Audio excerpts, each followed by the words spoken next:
Privacy compliance is becoming a much bigger issue for marketers. And I don't mean because somebody has to put another annoying box on the website asking people whether they're willing to accept cookies or not. That's the visible part of the problem. The more consequential part happens behind the scenes. Because when people decline tracking, some of the information that advertising platforms use to understand what happened after someone saw or clicked an ad disappears.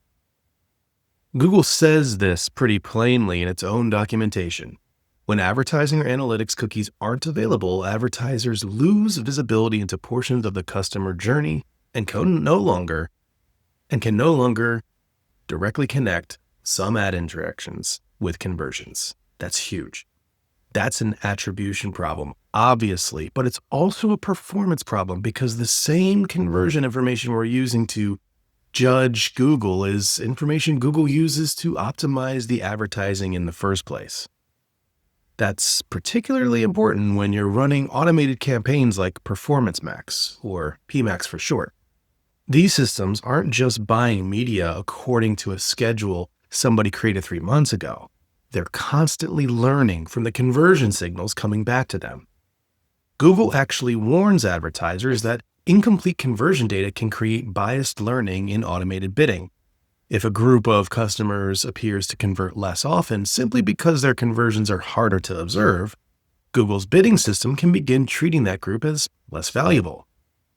The advertising didn't necessarily stop working in this case. Google's ability to see that it worked changed, and eventually that can affect how the system decides to spend your budget. The Interactive Advertising Bureau has been warning marketers about this broader problem as well. In its 2026 State of Data report, IAB describes privacy regulation and signal loss as two of the forces making it harder for marketers to confidently connect media exposure with business outcomes. That's a pretty significant change to the environment we're operating in. Yet, I'm not convinced most organizations are treating privacy implementation like a change to their advertising infrastructure. Too often, it's still treated like a compliance project. Legal determines what's required. A consent management platform gets configured. Development or engineering make sure everything works. The privacy banner goes live, everyone checks the box and moves on. Marketing cannot afford to move on. If you're changing what can be observed, your media agency needs to understand that before the change happens. Your analytics people need to understand it as well. Whoever owns Google Ads needs to understand it. You need to know which signals are going away, what that does to attribution, and what you're going to do to preserve as much legitimate measurement as possible. Google's first recommendation here is consent mode. When a visitor doesn't consent to advertising or analytics cookies, consent mode changes the behavior of Google's tags and allows Google, when the account has sufficient data, to model some of the conversions it can no longer observe directly. Google is very clear about what that means. Modeling isn't secretly identifying the person who opted out. It's using observable customer journeys and historical patterns to estimate portions of the journey that can no longer be directly measured. That modeled data matters beyond making your reports look more complete. Google says modeling conversions are fed back into its bidding tools. So properly configuring consent mode isn't merely an analytics consideration. It can affect the quality of information available to the systems deciding how your advertising dollars get spent. Google also recommends enhanced conversions, which uses first-party information a customer has provided to your business, hashes it, and uses that information to improve conversion measurement. According to Google, the additional observable conversion data can improve both measurement and bidding optimization. This is one of the reasons I've been arguing that first-party customer data is becoming increasingly important infrastructure for marketers. Your ordering platform, loyalty program, CRM, and customer database aren't separate from advertising any longer.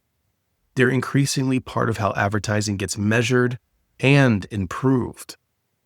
Then there's the question of how we judge performance. IAB is pushing marketers towards a broader measurement toolkit that includes attribution, incrementality testing, and marketing mix modeling. That doesn't mean you throw away ROAS tomorrow morning.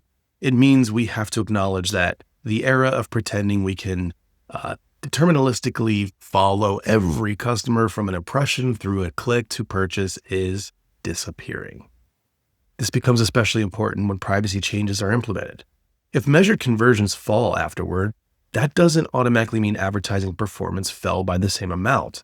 Some conversions may have disappeared.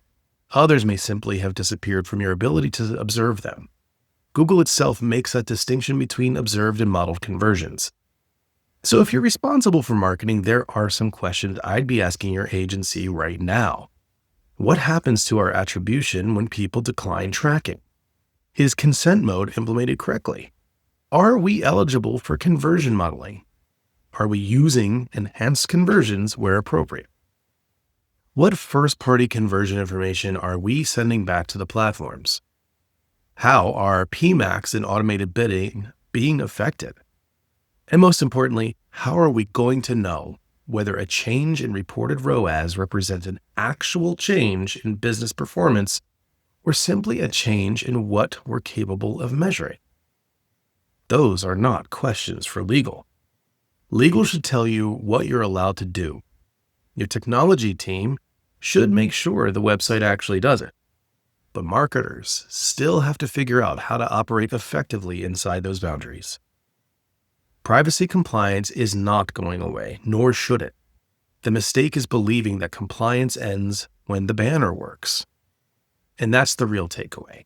For marketers, and that's where the work starts. Actually, I'd argue for marketers, the work starts before you even decide to put the privacy banner in place. Because the fact is, if you start affecting these ads, sales will decline. Now, maybe those folks who would have originally gone with you end up on like a third-party channel to order. But the fact is, when you start blocking the data flow from your website to Google, TikTok, Meta, the list goes on, you're going to be affecting those automated bidding programs and their results. So this is a warning. Get in there with your media agency, start discussing what this means, make shifts to how much data is blocked based on local law or state laws, I should say, and then really start to get to work on how you can start to attribute better and more accurately. Hopefully this helps get you started. It should be getting you scratching your head and asking questions for sure. As always, please like, subscribe, share, and until next time, keep charging ahead. Cheers.